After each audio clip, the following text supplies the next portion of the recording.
सपट परिवार चाय लोकमानस प्रस्तुत करता सपट परिवार चाय सुर से पियो।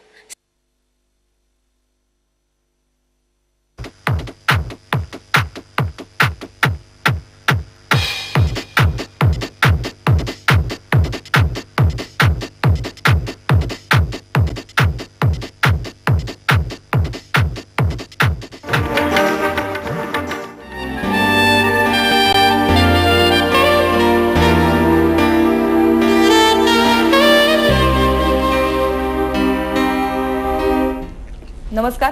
सपट परिवारच्या लोकमानस या कार्यक्रमामध्ये आपणा सगळ्यांचं मनपूर्वक स्वागत. पाणी, ज्याला जीवन असं संबोधलं जातं, ही खऱ्या अर्थाने एक जीवनावश्यक अशी बाब आणि तिची गरज दिवसेंदिवस वाढतेच आहे. पाण्याच्या संदर्भात आपली मागणी वाढतीये, पण पुरवठा वाढतोय का? खरं तर निसर्ग उदंड हस्ताने आपल्याला पावसाच्या रूपाने पाणी पुरवठा करत असतो, पण या संदर्भात आपली जबाबदारी आहे ती या उदंड पाण्याच्या साठ्याचं संकलन करण्याची. आणि म्हणूनच आजचा आपला विषय आहे शहरामध्ये पावसाच्या पाण्याचं संकलन. आणि या अतिशय प्रत्येकाच्या जीवनाशी निगडीत असलेल्या विषयावर चर्चा करण्यासाठी अनेक तज्ञ आपल्याबरोबर उपस्थित आहेत. सर्वप्रथम स्वागत करूया नवी मुंबई महानगरपालिकेचे आयुक्त श्री विजय नाहटा सरांचं. नमस्कार. नमस्कार. वर्षा जलसिंचन तज्ञ म्हणून आपल्याबरोबर उपस्थित आहेत नंदन मुणगेकर. अवघ्या महाराष्ट्राला त्यांचा परिचय एक पर्यावरण तज्ञ म्हणून आहेच. त्याचबरोबर आपल्याबरोबर आहेत मुंबई महानगरपालिकेच्या कार्यकारी अभियंता, ज्या वर्षा संचयन विनियोग आणि पाणी बचत विभागाच्या प्रमुख म्हणून काम पाहत आहेत, सुप्रभा मराठे. नमस्कार. नमस्कार. औरंगाबाद महानगरपालिकेतून आपल्याबरोबर आहेत इमारत बांधकाम विभागाचे उपअभियंता अफसर सिद्दीकी. नमस्कार. नमस्कार. त्याचबरोबर आजच्या या कार्यक्रमामध्ये विशेषत्वाने सहभागी होत आहेत राम पातकर, जे इंडियन वॉटर वर्क असोसिएशनचे मेंबर आहेत आणि बदलापूर क्षेत्रात त्यांनी उल्लेखनीय अशी कामगिरी केलेली आहे आपल्या विषयासंदर्भात.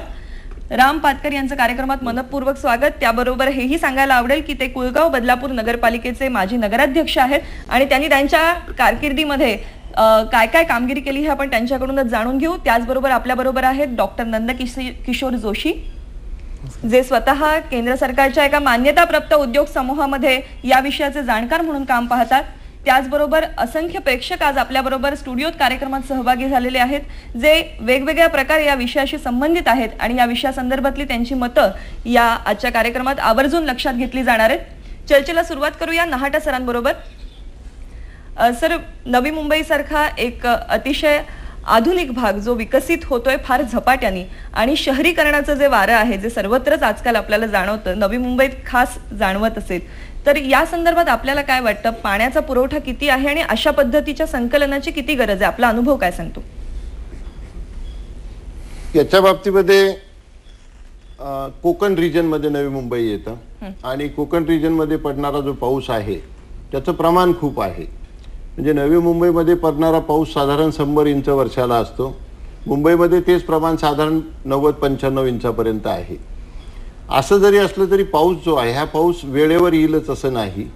आणि दुसरं असं आपण म्हटल्याप्रमाणे की नवी मुंबईची वाढ अतिशय झपाट्याने होत आहे. 3 लाख लोकसंख्या होती, आज 12 लाख लोकसंख्या झालेली आहे. आणि सगळ्या नागरीकरणाचं जे हायेस्ट ज्याला आपण स्पीड म्हणतो असं नवी मुंबईमध्ये आहे. आणि त्याच्यामुळं पाण्याची गरज वाढत आहे, पाण्याचा वापर वाढत आहे. आपल्याला कल्पना आहे की शहरामध्ये पाण्याचा वापर मोठ्या प्रमाणावर होतो आणि म्हणून वॉटर हार्वेस्टिंग जे म्हणतो ते वॉटर हार्वेस्टिंग करणं हे नवी मुंबईत नाही पूर्ण देशामध्ये त्याची फार गरज आहे. आणि त्याच्यामुळे नव्या मुंबईमध्ये देखील वॉटर हार्वेस्टिंगच्या अनुषंगाने आम्ही ऑलरेडी काम चालू केलेलं आहे. मुणगेकर सर, आपण या विषयातले तज्ञ आहात, आम्हाला सोप्या भाषेमध्ये काय सांगाल? हे वॉटर हार्वेस्टिंग ज्याला आपण म्हणतो किंवा पावसाच्या पाण्याचं संकलन म्हणजे नेमकं काय केलं जातं? पाण्याचा मालवणीमध्ये किंवा कोकणीमध्ये म्हणतात, धावतं पाणी चालतं करा, चालतं पाणी बसतं करा किंवा बसतं पाणी निसतं करा आणि त्याची फळं खा. हे पावसाचं पडणारं पाणी जिथल्या आहे जिथे पडतंय तिथे ते अडवणं, ते थांबवणं, त्याचा साठा करणं किंवा ते जमिनीत मुरवणं आणि ते परत वर्षभर वापरणं, याला रेन वॉटर हार्वेस्टिंग असं म्हणतात. काय आज हे सगळे तज्ज्ञ आहेत, हे सगळे अगदी मनापासून सांगतात की हार्वेस्टिंग करा, परंतु जोपर्यंत आर्थिक निकषावरती, कारण आजकाल असं आहे की हे केल्यामुळे मला फायदा काय होतो, तर मला ह्या कार्यक्रमाच्या आधारे एवढं सांगावं असं नक्कीच वाटेल की हे केल्यामुळे तुम्हाला फायदाच होतो, तोटा होतच नाही. पर्यावरणाला तर फायदा होतो, स्वतःच्या खिशालाही फायदा होतो आणि आर्थिक दृष्ट्या आपल्याला सगळ्यांनाच त्याचा फायदा होतो. त्यामुळे पर्यावरणावर हा सुद्धा त्याच्यावर महत्वाचा विचार आपण करावा. म्हणजे हे निश्चितपणे परवडेबल आहे आमच्या सर्वसामान्यांच्या भाषेत. परवडेबल फायदेबल आहे. त्याच्या पुढे जाऊन मी सांगतो फायदेबल आहे, पुस्तक परवडेबल नाहीये आणि हे करायलाच पाहिजे. स्वतःचा फायदा कोण नाकारेल? निश्चितपणे. आणि मला वाटतं सगळ्यात फायदा ही गोष्ट जिथे महत्वाची मानली जाते ती मुंबई नगरी. आणि या मुंबई नगरीमध्ये या संदर्भामध्ये कुठली पावलं उचलली जातात? मराठी मॅडम काय सांगाल?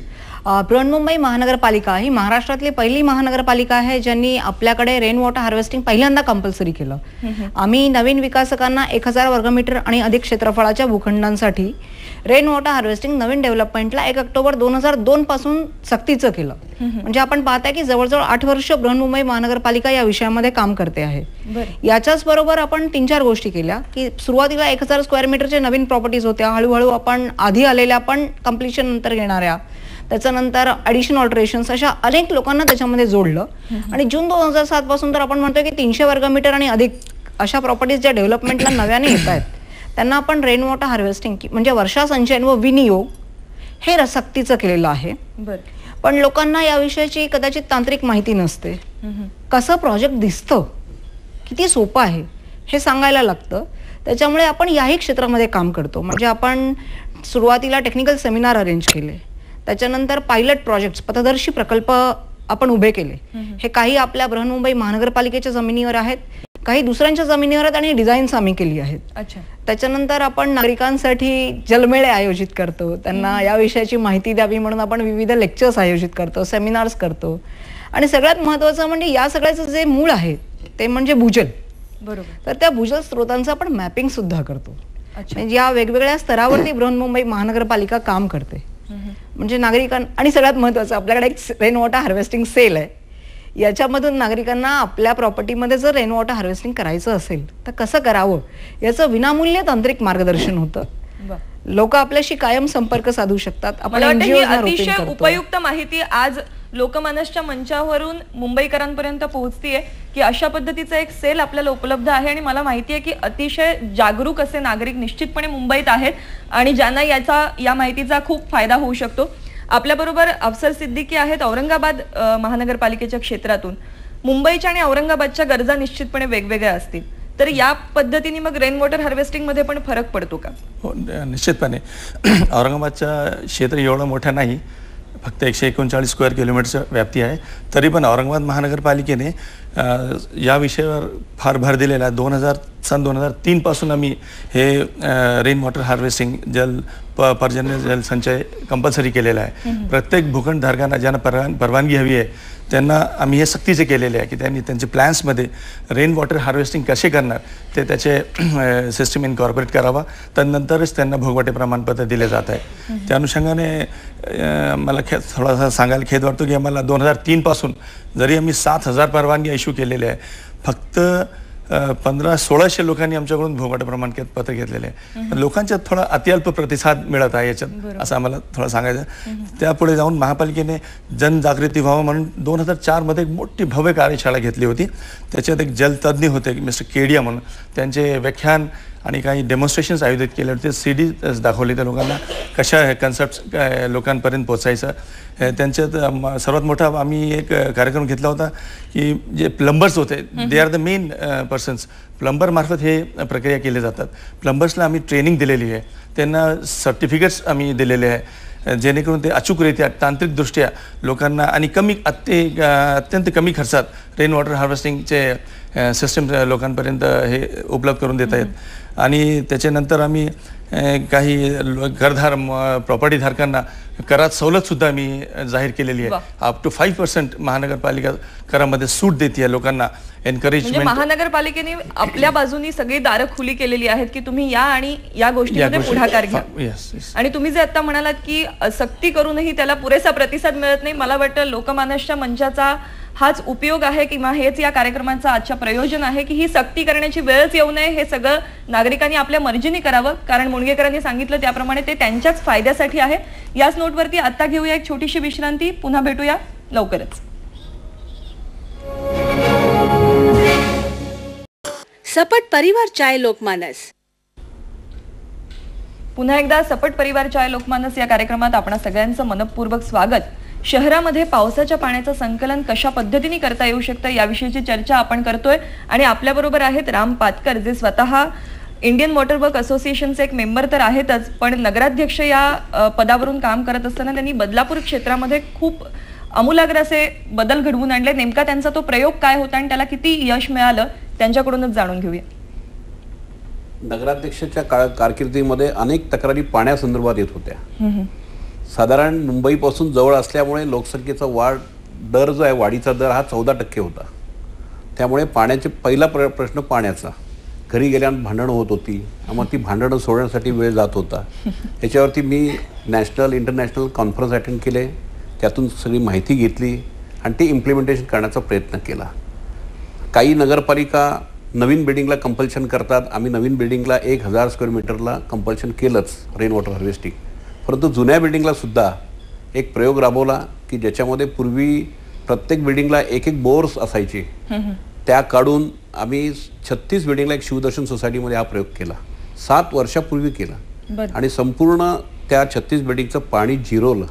जवळ 18 कोटी लिटर्स पाणी जिरवलं आणि दर वर्षाला आम्ही 6 कोटी लिटर्स काढतो आणि केवळ 70 रुपये त्या मेंटेनन्स चार्जेस. आणि विशेष म्हणजे आम्ही तयार केलं आणि मेंटेनन्ससाठी त्या सोसायटी धारकांना दिलं आणि ते इतके आनंदित आहेत की ते सोसायटी धारक ते सगळं पाण्याचं मेंटेनन्स करतात, 70 रुपये कलेक्शन करतात आणि इतर बाकी ठिकाणी 200 रुपये कलेक्शन केलं जातं पाण्यासाठी, 21 रुपये. आमच्याकडे एक प्रॉब्लेम असा झालेला आहे की मुंबईला पाणी स्वस्तात दिलं जातं, ठाण्याला स्वस्तात दिलं जातं, मुंबईला स्वस्तात दिलं जातं. आमच्याकडेच फक्त पाण्याचा दर जास्त असल्यामुळे आमच्या नागरिकांमध्ये कुरकुर आहे. मग ह्यासाठी मी अभ्यास केला आणि हा प्रयोग राबवला. आणि विशेष म्हणजे मला MMRDच्या माध्यमातून एन्व्हायरमेंटल सोसायटीकडून ग्रँट मिळाली. ज्यावेळेस त्याला इंटरनॅशनल, तुम्हाला या प्रकल्पासाठी पुरस्कारही मिळाला? हो, इंटरनॅशनल अवॉर्ड मिळाला. आणि दुसरं आम्हाला की त्याच्यामुळे आम्हाला प्रोत्साहन मिळालं आणि मग आम्ही रिसायकलिंगचे सुद्धा प्रयोग राबवले. Rain water harvesting. आता तुम्ही जे म्हणालात की तिथले सगळे रहिवासी खुश आहेत, त्यांना किती खर्च येतो महिन्याला ह्या प्रोजेक्टच्या मेंटेनन्ससाठी? 70 रुपये आम्ही मेंटेनन्स काढत होतो, परंतु आता इलेक्ट्रिसिटीचं बिल वाढल्यामुळे थोडं 100 रुपये आम्ही फक्त मेंटेनन्स काढतो. आणि हे पाणी कशासाठी वापरलं जातं? हे पाणी आम्ही शुद्ध करतो, क्लोरिनेशन देतो, फिल्ट्रेशन प्लांट आहे त्याला शुद्ध करून देतो. पिण्याजोगे योग्य आहे, परंतु आम्ही ते देत नाही. पिण्यासाठी नगरपालिकेचं MGPचं पाणी वापरतो आणि हे इतर यूजसाठी वापरतो. मला असं वाटतं की आत्ता ज्यावेळेस पाण्याची टंचाई निर्माण झाली, 20% पाणी कपात झालं, फक्त आमच्या क्षेत्रामध्ये, आमच्या एरियामध्ये पाण्याची टंचाई नव्हती. आणि मला वाटतं याच पाण्यावरती फुललेल्या डेरेदार बागा सुद्धा तिथे पाहायला मिळत होत्या. हे नक्कीच या प्रकल्पाचं यश आहे. आपल्या बरोबर नाहटा सर आहेत. नाहटा सर, तुम्ही काय सांगाल, या अशा पद्धतीचे प्रकल्प जेव्हा यशस्वी होतात, निश्चितपणे नवी मुंबईतही आपण असे काही प्रयोग केलेले आहेत? वॉटर हार्वेस्टिंगच्या बाबतीमध्ये आपण आता म्हटलं की औरंगाबाद महापालिकेच्या बाबतीमध्ये आपण सांगितलं की महापालिका सगळं द्यायला तयार आहे, कायदे आहेत, कन्सेशन टॅक्समध्ये द्यायला तयार आहे, लोकांनी त्याचा फायदा घेतला पाहिजे. आम्हीही आमच्याकडे एक 2000 स्क्वेअर मीटरचं जर बांधकाम करायचं असेल किंवा 60,000 लिटर त्यांना पाणी रोज वापरायचं असेल किंवा त्याच्यात 80 टेनामेंट असतील, याच्यातली कुठलीही क्वालिफिकेशन जर त्यांनी फुलफिल केली तर त्यांना वॉटर हार्वेस्टिंग कंपल्सरी केलेलं आहे. पूर्वी वॉटर हार्वेस्टिंग करतो अशा प्रकारचं एक पत्र फक्त दिलं जायचं, पण आता जेव्हा कमेन्समेंट सर्टिफिकेट घेतो, सुरुवातीला जेव्हा प्लॅन सबमिट केला जातो बिल्डिंगचा, त्याच्याबरोबर वॉटर हार्वेस्टिंग तुम्ही कशा पद्धतीने करणार आहात, बोरवेल कुठे घेणार आहात, डगवेल कुठे घेणार आहात किंवा फिल्टर प्लॅन तुमचा कसा असेल, हेही त्यांना सबमिट करावं लागतं. आणि सगळ्यात महत्त्वाचं म्हणजे तुम्ही जोपर्यंत वॉटर हार्वेस्टिंगचा प्लॅन पूर्ण करत नाही तोपर्यंत ऑक्युपेशन सर्टिफिकेट दिलं जात नाही. आणि ऑक्युपेशन सर्टिफिकेट नसेल तर त्या बिल्डिंगची कायदेशीर किंमत फारशी राहत नाही. त्यामुळे कायद्याच्या माध्यमातून हे काम पूर्ण करण्याला आम्ही ऑलरेडी सुरुवात केलेली आहे. आणि याचा दुसरा भाग असा असतो की फक्त हे आम्ही सांगतो आहोत, महापालिका सांगते आहे म्हणून करण्याचा विषय नाही. आता मुनगेकर साहेबांनी सांगितलं तसं हे फार फायदेशीर आहे. महापालिकेचं महाग पाणी घेण्याऐवजी स्वतःचं पाणी जर स्वतः वापरलं तर ते जवळजवळ फुकट असतं, फारसा त्याच्यामध्ये खर्च येत नाही, अतिशय नगण्य अशा प्रकारचा खर्च येतो. त्याच्यामुळं आता हे सांगत होते तसं वेगवेगळ्या कॉन्फरन्सेस बोलवणं, लोकजागृती करणं आणि लोकांना हे काम करण्यासाठी उद्युक्त करणं अतिशय गरजेचं आहे. आणि त्याला आम्ही सुरुवात केलेली आहे. आणि मला वाटतं सुदैवानं नवी मुंबईमध्ये राहणारी जनता बहुतांशी सुशिक्षित, समजूतदार असल्यामुळे निश्चितपणानं येणाऱ्या भावी काळामध्ये नजीकच्या 1-2 वर्षामध्ये 100% नवीन बिल्डिंगला वॉटर हार्वेस्टिंग आम्ही निश्चितपणानं लावलेलं असेल. त्याच्यामध्ये माझ्या मनामध्ये कुठली शंका नाही. मुणगेकर सर, आता शॉर्ट टर्म बेनिफिट्स बद्दल आपण बोलतोय की रोजचं पाणी आपल्याला मिळणार आहे, स्वस्तात मिळणार आहे, पण याचे लॉंग टर्म सुद्धा काही फायदे असतील, दीर्घकालीन काय याचे फायदे आहेत असं सांगता येईल? नक्कीच. आता शॉर्ट टर्म तर सगळ्यांनाच माहिती आहे की मागच्या वर्षी पाऊस नाही पडला आणि त्यामुळे टंचाई झाली आणि टंचाईचे ज्यांना त्याचा झळ पोचली ते तुम्हाला माहितीच आहे. आता हे हार्वेस्टिंग केलं, मग ते हार्वेस्टिंग तुम्हाला दरवर्षी करावं लागतं का? ह्याच्यासाठी लागणारा एलिमेंट हे एकदाच करावं लागतं आणि त्याच्यानंतर जितके वर्ष ती इमारत आहे, जितके वर्ष त्याचं लोक तितके वर्ष ती कायमचं फुकट मिळत आहे. One time investment. आणि ही इन्व्हेस्टमेंट तुम्ही खरं सांगू अगदी जास्तीत जास्त तुम्ही म्हणा 4 ते 5 वर्षात ह्याच्यासाठी केलेला कॅपिटल एक्सपेन्सेस तो भरून येतो आणि त्याच्यानंतर उरलेले 60 वर्ष जर का इमारतीचं आयुष्य असेल तर ती उरलेले 54 वर्ष हे फुकट असतं. आणि गंमत सांगतो, काही बिल्डर म्हणतात आम्हाला काय फायदा, तसं नाहीये. तुम्ही इमारत बांधायच्या आधी ते करा. इमारतीला 4% हा त्याच्या पाण्याचा खर्च येतो. हे हार्वेस्टिंग केल्यानंतर 1.5% हार्वेस्टिंग होता, उरलेले 2.5% हा त्याचा बिल्डिंग बांधायच्या आधीचा फायदा आहे. आणि हेच केलेली यंत्रणा तुम्ही राहणाऱ्या येणाऱ्या लोकांना तुम्ही हस्तांतरण करताय, म्हणजे तुम्ही काय त्यांना एक्स्ट्रा देत नाहीये, तुम्ही ते वापरलं तेच. आज इथे काही विकासक पण आलेले आहेत, त्यांच्या इमारतीला हा प्रयोग केला गेलाय, म्हणजे बिल्डरचा प्रश्न नाही. आता झालेली इमारत आहे, सोसायटी आहे आणि सोसायटीमध्ये या टंचाईमुळे प्रॉब्लेम आला. साधं मुंबईची जमीन जी प्रभादेवी, वांद्रे किंवा माहीम हा भाग आहे, हा वालुकामय आहे, तिथे छोटीशी रिंगवेल करून पावसाचं पाणी जर का साठवलं तर परत पाण्याचं पुनर्भरण तर होतच, परंतु त्या सोसायटीला लागणारा सेकंडरी युजसाठी पाणी लाईफ टाईम फुकट मिळतं. आणि 60-70 हजार रुपयामध्ये केलं असेही काही इथे आहेत. आणि शहरी सोडा, इव्हन ग्रामीण भागातले इथे प्रतिनिधी आले, त्या ग्रामीण भागामध्ये जिथे माणूस मेला तर त्याच्या तोंडात घाललेलं पाणी नव्हतं, अशा ठिकाणी सुद्धा विहीर करून त्याच्यामध्ये वर्षा जलसंचलन केलं आणि त्या भागामध्ये आता अगदी तुमच्या अहमदनगर पासून करोडी, पाथर्डी ह्या भागामध्ये याचे प्रयोग केले ते यशस्वी झालेले आहेत. ते आपल्या बरोबर डॉक्टर नंदकिशोर जोशी आहेत. आपण या क्षेत्रातले एक जाणकार आहात. आपण या सगळ्या चर्चेकडे कसं बघताय, या क्षणी काय सांगायला आवडेल आपल्याला? जसं नावटा साहेबांनी आता सांगितलं, नवी मुंबई क्षेत्रामध्ये या सगळ्या विषयामध्ये जागृती अधिक प्रमाणामध्ये आता वाढत आहे. वेगवेगळ्या सामाजिक संस्थांनी एकत्र येऊन ज्या जुन्या सोसायटीज आहेत त्या ठिकाणी सुद्धा रेन वॉटर हार्वेस्टिंग चांगला प्रयोग त्यांनी सिद्ध करून दाखवलेला आहे. हे पाणी आता जवळजवळ आता जे साठवलेलं पाणी असतं हे पुढचे काही महिने त्यांना आमच्या नवी मुंबईच्या कॉर्पोरेशनने काही सोसायटीला गार्डन मेंटेन करण्याकरता दिलेलं आहे. त्या गार्डन मेंटेनन्स करता या पाण्याचा चांगल्या प्रकारे सदुपयोग होऊ शकतो. नाटा साहेबांच्या दृष्टीने मला एक फक्त सजेशन अशी शक्य असायला होत होती की नव्या मुंबईच्या बाजूला पूर्ण डोंगर आहे, त्या डोंगर माथ्यावरून पडणारं पाणी आज त्या ठिकाणी नाल्यामधून समुद्रापर्यंत वाहत जातं. जर काही विचार जर आपण केला आणि समुद्र त्या डोंगर माथ्यावरचं पडणारं पाणी त्याच ठिकाणी जर साठवलं गेलं तर आज सगळी जो वृक्षराजी तिथली नष्ट झालेली आहे त्याच्याकरता ते पाणी परत एकदा वापरता येईल. मुणगेकर असं त्या बाबतीमध्ये आणखीन काही सांगू पण शकतील कदाचित, पण असा काही प्रयोग आपल्याला. यांची सूचना अतिशय चांगली आहे. आपल्याला कल्पना आहे की नवी मुंबईला पूर्ण पारसी खील आहे आणि पारसी खील बऱ्याच ठिकाणी आपण जाता येता पाहत असाल पुण्या मुंबईच्या रस्त्यामध्ये की मोठ्या प्रमाणावर खाणी त्या ठिकाणी होत्या, काही बंद झालेल्या आहेत आणि मोठ्या प्रमाणावर तिथे एक्सकव्हेशन झाल्यामुळे मोठमोठे खड्डे आपण म्हणूया त्या ठिकाणी तयार झालेले आहेत आणि पावसाचं जे पाणी वर पडतं ते पाणी त्या खड्ड्यामध्ये एकत्रित होतं.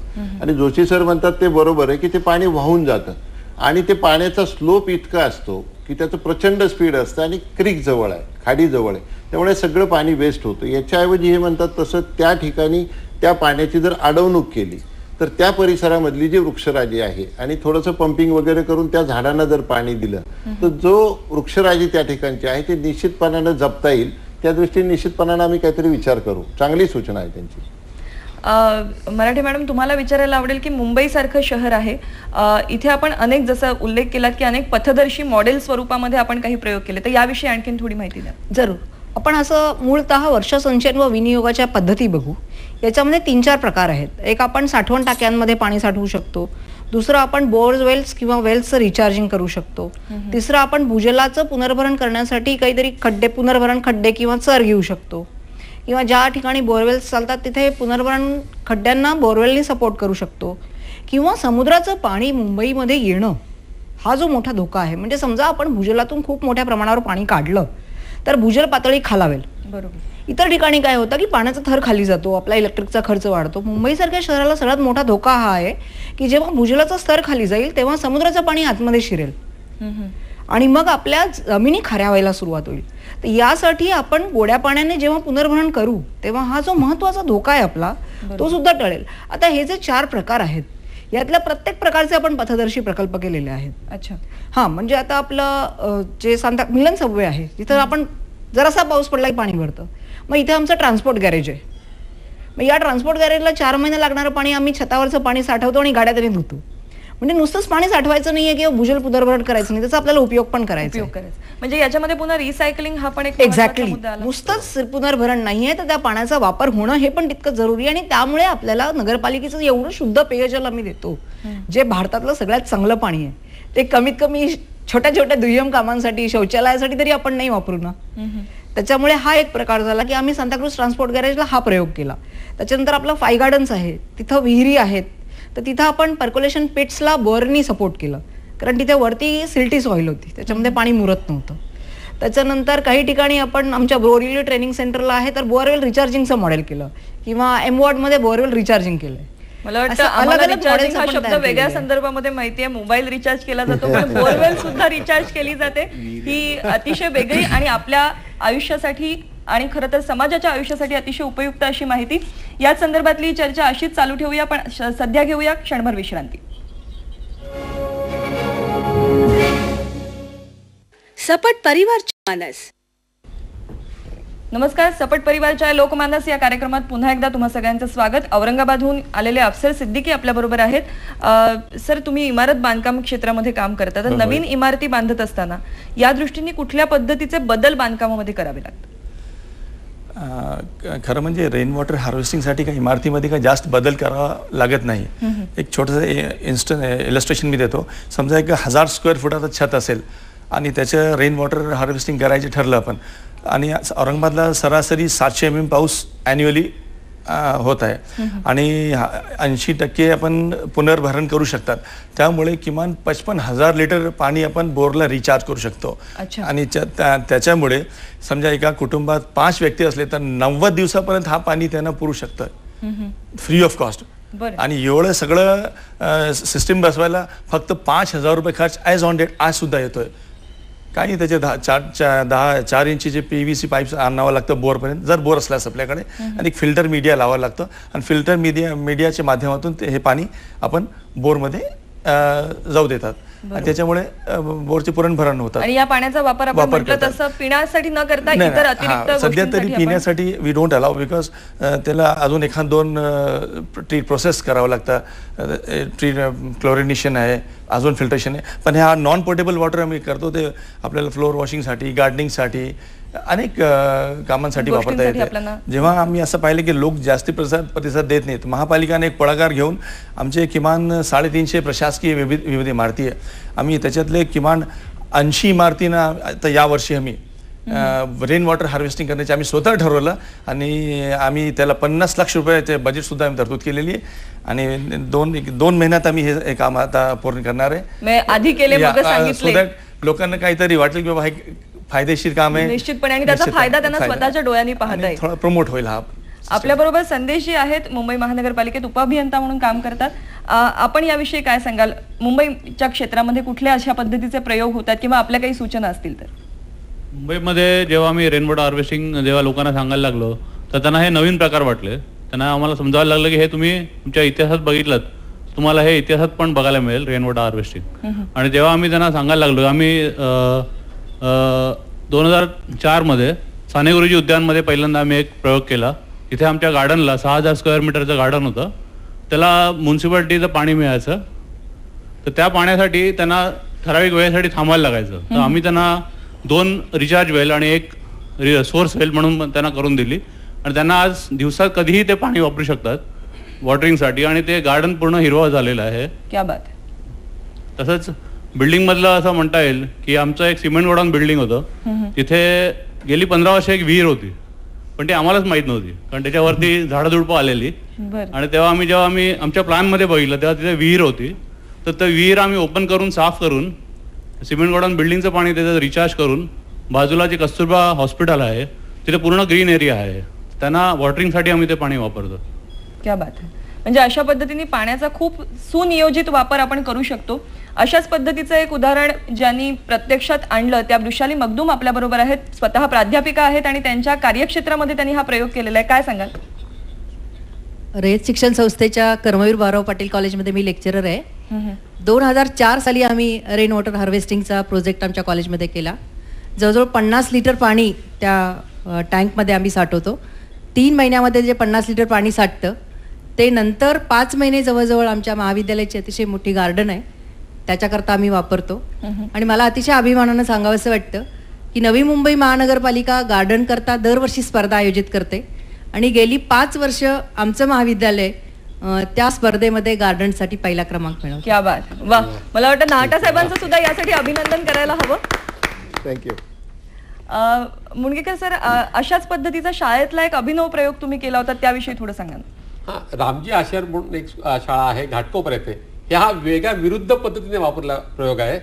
ह्या रामजी आश्रम शाळेमध्ये ही स्टेशन जो खोलगड भागात आहे आणि ह्या भागामध्ये दरवर्षी पावसाळ्यात पाणी तुंबायचं ह्या शाळेमध्ये. त्याच्यामुळे त्यांचे बाग, त्यांचं वह्या पुस्तकं खराब व्हायची, मुलं आजारी पडायची.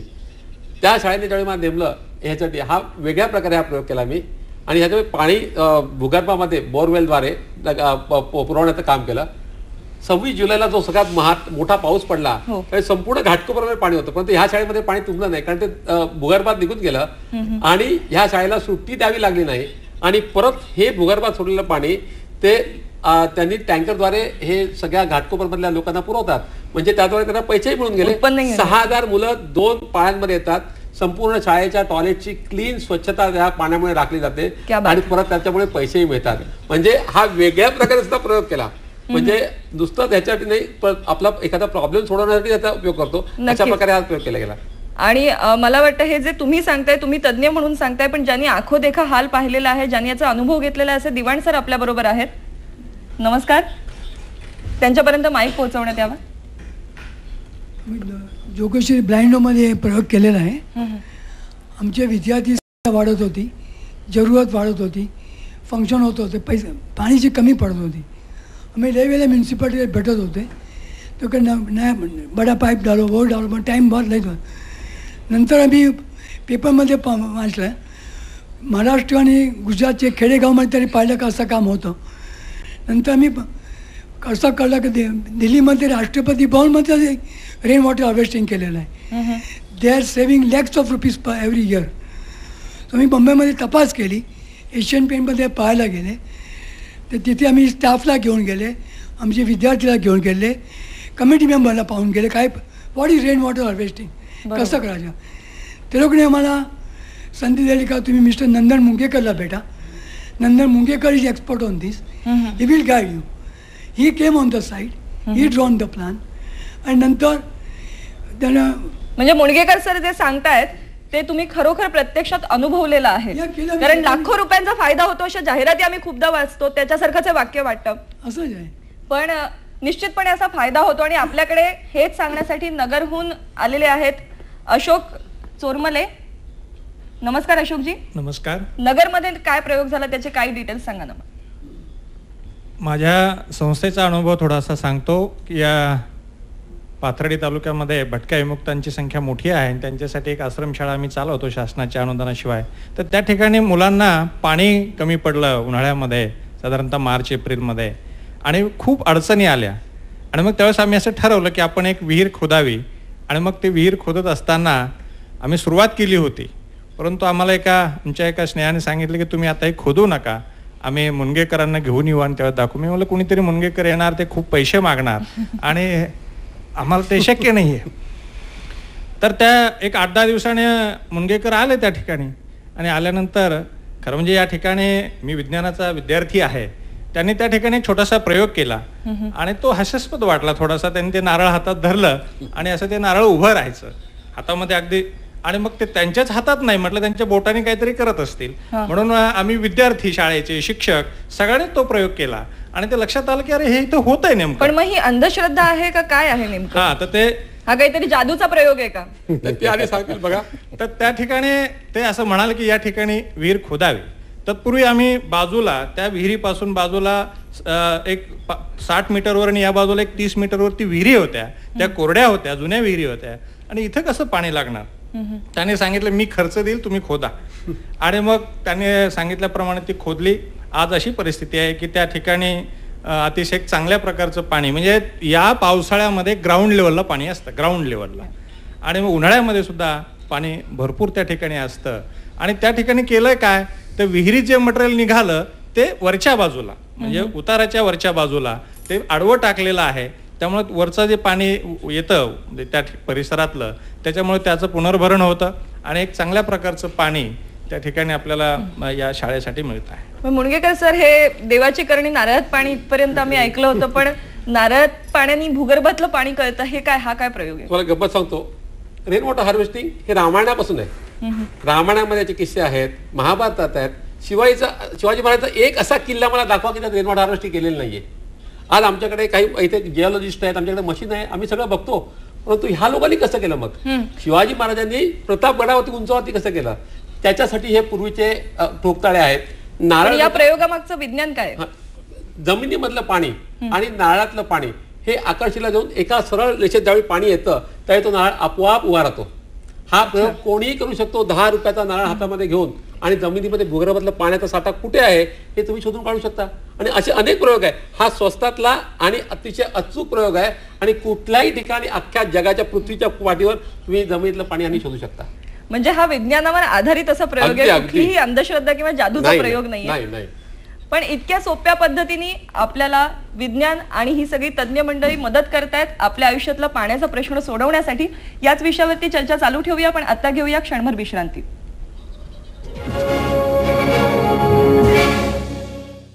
चाय लोकमानस. सपट परिवार चाय लोकमानस या कार्यक्रमात पुन्हा एकदा आपणा सगळ्यांचं स्वागत. आपण चर्चा करत आहोत की शहरामध्ये पावसाच्या पाण्याचं संकलन कशा पद्धतीने करता येतं, हे संकलन करण्याची मुळात गरज का भासते, याविषयी नाटा सरांकडून जाणून घेऊया. एक प्रथम सगळ्यात महत्त्वाचं कारण असं आहे की लोकसंख्या झपाट्याने वाढते आहे आणि त्यामुळे पाण्याची गरज वाढते आहे. दुसरी अडचण अशी आहे की पाण्याची, आता मुणगेकर साहेबांनी सांगितलं, मराठे मॅडमनी सांगितलं तसं, पाण्याची पातळी झपाट्याने खाली जाते आहे. तिसरं असं की लाखोच्या संख्येने आपण बोरवेल घेत आहोत आणि पाण्याचा उपसा करत आहोत. याच्याशिवाय जे पाण्याचे ओरिजिनल सोर्सेस होते, म्हणजे नद्या असतील किंवा तलाव असतील किंवा तत्सम काही असतील, याचा अन्य वापर व्हायला, ज्याला आपण नॉन ॲग्रिकल्चर पर्पजसाठी वापर होतो असं म्हणतो, त्याच्यामुळे ते सोर्सेस कमी झालेले आहेत. आणि दूषित पाणी होण्याचं, पाण्याची पातळी कमी झाल्यामुळे दूषित पाणी होण्याचं प्रमाण फार मोठ्या प्रमाणावर वाढलेलं आणि माणसाची पाण्याची गरज वाढलेली आहे. हे सगळं होत असल्यामुळं मला असं वाटतं वॉटर हार्वेस्टिंगची अतिशय गरज आहे. आणि आत्ता साहेबांनी सांगितलं तसं बरोबर आहे. रामायणामध्ये, महाभारतामध्ये सुद्धा वॉटर हार्वेस्टिंग केलं जायचं. आपण मोहनजोदडोचं पहा, हडप्पाचं पहा किंवा राजस्थानच्या थर वाळवंटामध्ये पहा. आजही राजस्थानमध्ये अंडरग्राऊंड पाणी साठवण्याची व्यवस्था केली जाते. इतकंच काय, पण तुम्ही म्हटलं तसं कुठलाही किल्ला पहा, त्या किल्ल्यामध्ये पाणी साठवण्याची व्यवस्था केलेली असते. पन्हाळा किल्ल्याला ज्यावेळी 5-6 महिने मुघलांनी वेढा घातलेला होता, त्यावेळी तिथं पाणी साठवलेलं होतं म्हणूनच तो किल्ला महाराज वाचवू शकले. याच्याशिवाय आपली एलिफंटा लेणी आहे किंवा कानेरी लेणी आहे, हेच सांगतो. आणि हे केलं जातं म्हणजे याची गरज आहे. आता तर फार गरज झालेली आहे आणि आता जर याची आपण काळजी घेतली नाही तर मला असं वाटतं की सगळ्या गोष्टी आपल्या हाताबाहेर जातील. आणि म्हणून हा विषय मला असं वाटतं हवा जितकी महत्वाची आहे तितकंच पाणी महत्वाचं आहे आणि म्हणून याची काळजी घेणं फार गरजेचं आहे. आणि याच्यातला चांगला भाग आता अतिशय, आता एक्सपर्ट म्हणून त्यांनी सांगितलं, याला फार तुलनात्मक दृष्ट्या अतिशय नगण्य अशा प्रकारचा खर्च येतो. पण एवढंच जर केलं तर होणारा फायदा हा लाईफ लॉंग आहे. निश्चितपणे. राम पाटकर सर आपल्या बरोबर आहेत. सर, वॉशिंग मशीनच्या संदर्भामध्ये तुम्ही एक खूप वेगळा प्रयोग केला, तर त्याविषयी थोडी माहिती द्या ना, की जो प्रत्येक घरामध्ये खरं तर होऊ शकेल. कसं, वॉशिंग मशीनला साधारण 150 लिटर पाणी लागतं आणि ते जर वाचवायचं असेल तर आमच्याकडे साधारण 4 मजल्याच्या इमारती, आता 7 मजल्याच्या आल्या. आम्ही एका बिल्डिंगमध्ये प्रयोग केला आणि आता ते रिप्लिकेट केलेलं आहे. तर 4थ्या मजल्यावरच्या वॉशिंग मशीनचं पाणी 3ऱ्या मजल्यावरच्या WC वरती टाकी ठेवली आणि त्याच्यामध्ये कलेक्ट केलं, 150 लिटरची टाकी, आणि ते फ्लशिंगसाठी वापरलं. तर त्याच्यामध्ये 150 आणि 4थ्या मजल्यावरचं 3ऱ्या मजल्यावर, 3ऱ्या मजल्यावरचं 2ऱ्या मजल्यावर, 2ऱ्या मजल्यावरचं 1ल्या मजल्यावर आणि 1ल्या मजल्यावरचं ग्राउंड फ्लोअरवरती. आणि याच्यामुळे 150 लिटर पर फ्लॅट सेव्हिंग झालं. आणि ते ग्रे वॉटर जे आहे ते आपण फ्लशिंगसाठी वापरतो. तोंड लावत नाही, हात लावत नाही, डिटर्जंट युक्त असतं, त्यामुळे WC साफ होतो. त्यामुळे लाईटचं बचत होतं, इलेक्ट्रिसिटीची बचत होते, मॅनपॉवरची बचत होते आणि पाणी वाचतं. बरोबर. पाणी आपण ज्या नदीतून आणतो, जेवढं आपण पंपिंग करतो, समजा 10,000 लिटर पंपिंग केलं तर लोकांपर्यंत 5,000 लिटरच जातं. तर त्यामुळे तेही वाचतं, इलेक्ट्रिसिटी वाचतं, ट्रान्सफॉर्म होत असताना त्याचा मध्ये. त्यामुळे हे सुद्धा आम्ही मोठ्या प्रमाणात आता रिप्लिकेट करतोय. खूप वेगळा आणि खूप छान प्रयोग आहे हा. आता यांनी नाटा सर एक शब्द वापरला की ग्रे वॉटर. तर ग्रे वॉटर आणि दुसरे काय प्रकार असतात पाण्याच्या संदर्भात? ग्रे वॉटर आणि ब्लॅक वॉटर असे दोन प्रकार असतात. तर याच्या बाबतीमध्ये मी बरं झालं विषय आपण काढलेला आहे.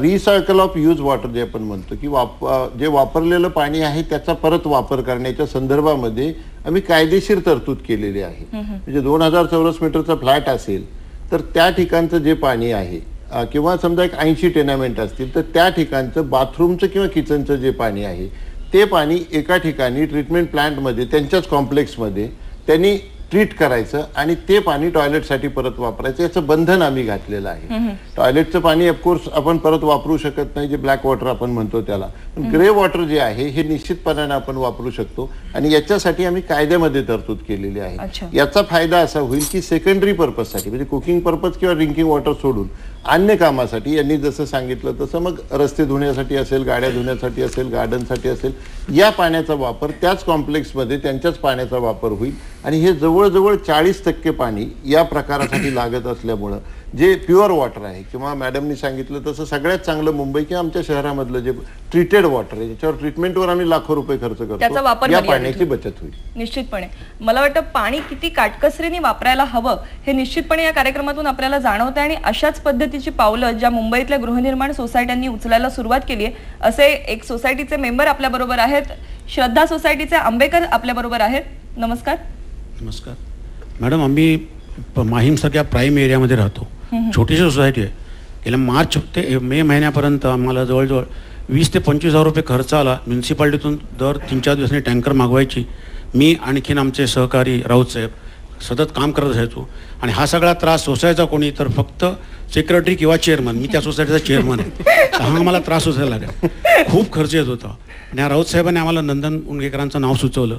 आम्ही त्यांना भेटलो आणि मग त्यांच्या सहकार्याने आमच्याकडे पहिल्यांदा आम्ही रिंगवेल केली आणि रिंगवेल करताना आम्हाला हे जे जोशी आहेत अंबरनाथचे त्यांनी आमचे सगळं काम कॅरी आऊट केलं आणि आम्हाला त्या दिवसानंतर आणि लागेच आम्ही आमच्या ह्याच्या टाकीचं आपल्या रेन हार्वेस्टिंग केलं. रेन हार्वेस्टिंग केल्यामुळे ते सगळं पाणी आमच्या परत रिंगवेलमध्ये गेलं आणि ज्या दिवशी आमची रिंगवेल तयार झाली आणि पाणी मिळायला लागलं आमची संपूर्ण सोसायटी अत्यंत सुखी झाली आणि आमचे जे 20-25,000 रुपये गेले होते ते पुढच्या काळामध्ये आमचे नक्की वसूल होतील. आणि मला असं वाटतं काहीतरी म्युन्सिपालिटी दारात टँकर उभा राहिलेला नाही, लागलेलं नाही आणि टँक म्हणजे नुसतं पैसे भरायचे, टँकरची वाट बघायची, सतत फोन करायचे, म्हणजे आमचा संबंध दिवस कामाचा त्याच्यामध्ये जायचा आणि संबंध सोसायटीच्या लोकांच्या काय बोलणी शिव्या म्हणत नाही पण बोलणी ऐकून घ्यायची कारण चेअरमन असल्यामुळे ते ऐकावं लागत जायचं. पण आमच्या राऊतांनी आम्हाला भरपूर सहकार्य केलं आणि आमच्याकडे आता आमची सोसायटी अत्यंत सुखी झाली, काहीही त्रास नाही. आणि मला असं वाटतं आता म्युन्सिपाल्टीचे अधिकारी सांगू शकतील पण ही आम्ही आता रिंगवेल केल्यामुळे ते पाणी आम्ही वापरत असल्यामुळे पुढे आम्हाला वाटतं पाण्याच्या बिलामध्ये पण आम्हाला काहीतरी कपात मिळू शकेल असं काहीतरी मी ऐकलेलं आहे. मला एक्झॅक्टली त्याच्याबद्दल खरी माहिती नाही पण ते अधिकारी आपल्याला सांगू शकतील. सांगाल या बाबतीत? 2 गोष्टी आहेत. एक म्हणजे पाण्याची आपल्याला भासणारी टंचाई आणि दुसरं आपल्याला पाण्याच्या बिलात मिळणारी बचत. तर पाणी आपल्याला मीटरने मिळतं त्यामुळे जेव्हा आपण हे सेकंडरी पर्पजसाठी पाणी ऑफलोड करताय त्यामुळे साहजिकच आपण नगरपालिकेचं पाणी कमी वापरताय. बरोबर. म्हणजे आपल्याला पाण्याच्या बिलामध्ये आपोआप बचत मिळते. सो हा पाण्याच्या बचतीचा भाग झाला. आणि दुसरं असं की आपल्याला भासणारी पाणी टंचाई, मला असं सांगायचं आहे की आपल्या घरी जर नळ उघडा राहिला तर 1 मिनिटामध्ये 12 लिटर पाणी वाया जातं. आता फक्त एवढा विचार करायचा की 1 मिनिटामध्ये 12 लिटर्स म्हणजे 12 मिनरल वॉटरच्या बाटल्या म्हणजे किती पैसे. दिवसभरामध्ये आपल्याकडे किती मिनिटं नळ अकारण उघडा असतो. बरोबर. आपण कधीही आपल्या घरात पाणी किती वाया जातं हे मोजत नाही. आपल्याला भासणारी जी शहरामध्ये टंचाई आहे त्याच्यामधला काही भाग हा कृत्रिम सुद्धा असू शकतो जो आपल्या अनाठायी सवयींमुळे झालेला असतो. आणि मला वाटतं आम्ही या विषयावर पण जनजागृती करतोय. म्हणजे पाणी साठवणं हे पैसा कमवणं आहे. पाणी वाचवणं म्हणजे पैसा वाचवणं हे खूप महत्वाचं आहे. म्हणजे बरेचदा आपण असं म्हणतो की पाण्यासारखा पैसा खर्च केला तर ते मला वाटतं आता पैशासारखं पाणी तितकं जपून पाणी वापरायला पाहिजे. आपल्या बरोबर अशोक कुंभारजी उपस्थित आहेत. आपण काय सांगाल? मी Lions Club International district governor आहे आणि मला असं वाटतं की आपण अवेअरनेस आणला पाहिजे. लोकांमध्ये तेवढी जागृती झालेली नाही आणि जागृती आणली तरच का नाही या विषयाचा विषय सर्वांपर्यंत पोहोचेल असं वाटतंय. म्हणून लायन्स क्लबच्या माध्यमातून आम्ही सर्व शाळांमध्ये रेन वॉटर हार्वेस्टिंग सुरू करायचं ठरवलं आहे आणि पहिला प्रयोग आम्ही खारघरच्या रायन इंटरनॅशनलमध्ये केला आहे आणि तो सक्सेसफुल झाला आहे आणि तिथल्या बागेला त्या रेन वॉटर हार्वेस्टिंगचं पाणी आता जातं आहे. आणि यावर्षी माझी थीमच cool earth and warm heart असे ठेवलेले आहे. पृथ्वी थंड राहिली तरच आपण वाचणार आहोत आणि त्यासाठी ह्या प्रयोगाची अत्यंत आवश्यकता आहे. आणि लायन्स क्लबचे 72 क्लब माझ्या अंडरमध्ये आहेत आणि त्या सर्वांना ह्या कामाला यावर्षी मी लावणार आहे आणि त्यामुळं निश्चितच बदल घडेल असं मला वाटतं. अतिशय स्तुत्य उपक्रम आहे आणि मला वाटतं अशा प्रकारे स्वयंसेवी संघटना जर पुढे आल्या तर निश्चितपणे या क्षेत्रामध्ये आमूलाग्र बदल होऊ शकतील. नवी मुंबईपासून या गोष्टीची सुरुवात होते. नाटासाहेब, आपलं पुन्हा एकदा यासाठी अभिनंदन. कारण आपण जे जनजागृतीचे कार्यक्रम करताय मला वाटतं तो कुठेतरी संदेश लोकांपर्यंत पोहोचतोय. निश्चित यांनी सांगितलं ते बरोबर आहे. मग मी म्हटलं तसं की फक्त कायदे करून किंवा महापालिकेने बोलून हे काम होणारं नाहीये. मी मग आपल्याला तेच म्हणत होतो की याची गरज का आहे आणि हे जर आपण केलं नाही तर त्याचे किती भयंकर परिणाम आपल्याला भोगावे लागतील हे लोकांना समजून सांगणं महत्वाचं आहे. आणि महापालिका असेल, राज्य शासन असेल किंवा आणखी एखादं महापालिकेचं खातं असेल, यांनी लोकांपर्यंत पोहोचण्याच्या मर्यादा आहेत. लायन्स असेल, रोटरी असेल किंवा माझ्या शहरामध्ये खूप मोठ्या प्रमाणावर NGO मध्ये ही काम करणारी सगळी मंडळी आहेत. या लोकांनी मनावर घेतलं तर हे जनतेमध्ये राहणारे लोक आहेत आणि यांच्या शब्दावर लोकांचा जास्त विश्वास असतो. फक्त यांना आम्ही सपोर्ट करणं, इन्फ्रास्ट्रक्चर प्रोव्हाइड करणं, मॉनिटरी सपोर्ट करणं हे जर केलं आणि हे म्हणतात ते बरोबर आहे की लहानपणीच शाळेतल्या मुलांना जर त्याची सवय लागली तर त्याच्या इतका मोठा फायदा नाही. पुढची 50 वर्ष त्या माणसाच्या मनामध्ये त्या मुलाच्या मनामध्ये ते संस्कार राहतील आणि शाळेपासून यांना जी मदत लागेल ती निश्चितपणानं आमचं कोऑर्डिनेशन असतं. निश्चितपणानं सगळी मदत आम्ही त्यांना करू. आणि पब्लिक ॲट लार्ज ज्याला आपण म्हणतो की सार्वत्रिक ज्याला प्रचार प्रसार आपण करायला पाहिजे तो निश्चितपणानं आम्ही सुरू केलेला आहे आणि हे करणं अतिशय गरजेचं आहे. अतिशय आपल्याला कल्पना आहे की 100 लिटर पाणी असेल तर त्यातलं 97.2% पाणी हे खारं पाणी असतं आणि त्याच्यातलं वाफेच्या स्वरूपामध्ये किंवा बर्फाच्या स्वरूपामध्ये जर पाणी सोडलं तर 1000 लिटर मधले फक्त 6 लिटर पाणी आपल्या उपयोगी पडणार असतं. इतकं प्रचंड अडचण आपल्याला आहे. त्याच्यामुळे प्रशिक्षण करणं लोकांचं, त्यांना कंपेल करणं, त्यांना उद्युक्त करणं याची गरज आहे. ते NGOच्या माध्यमातून निश्चितपणानं करावं लागेल. आता सक्तीचा मुद्दा आला तर सिद्दीकी साहेब आपण काय सांगाल, ही जी सक्ती आहे ती दंडनीय अपराध आहे का जर ही सक्ती मानली नाही बिल्डर्सनी म्हणा किंवा रहिवाशांनी? दंडनीय अपराध सांगता येणार नाही मॅडम, पण त्याच्यासाठी लोकांना आपल्याला अजून प्रबोधन करावं लागेल.